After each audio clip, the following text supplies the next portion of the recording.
As the 50th World Economic Forum's annual Davos meetup continues, grounded British ministers are, according to Boris Johnson, focusing on priorities at home, or forging stronger relationships with African states at the UK Africa Investment Summit. It's a shrewd move, not only because of the way it looks in the press for the Prime Minister's new People's Government, but also because Davos is losing its significance in a changing global order, and is endemic of the worst excesses of liberal world leaders. It seems ridiculous to look at Davos and see government ministers from around the world quaffing champagne alongside chief executives and, according to Bloomberg, over 100 billionaires who have paid upwards of $600,000 for the privilege of seething about Donald Trump's speech. Of course, global summits are pivotal for building diplomatic relationships and bringing together key individuals to devise policy solutions to the challenges facing the international economy.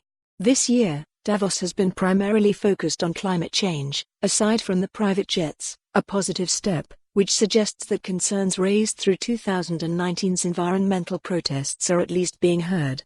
But around the world, 2019 saw protests of all shapes and sizes, on issues ranging from democratic reform in Asia to inequality in South America, transparency, human rights, and the accountability of corporate giants. The opaque, pay-for-access nature of Davos represents the very drivers of those protests. The World Economic Forum paints itself as an opportunity for activists and upwards punchers to speak truth to the powerful. But the fact is that protesters are finding their own ways to do this every day, using social media from their phones rather than flying to Switzerland once a year.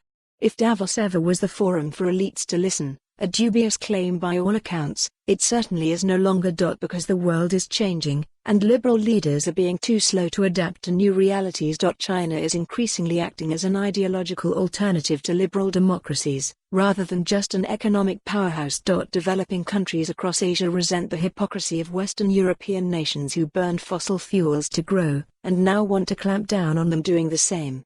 The US seems intent on withdrawing from the global community to focus on its issues at home. And by 2050, 1 in 4 global consumers will be African. With the global economic order shifting, Davos feels like a hangover from another age.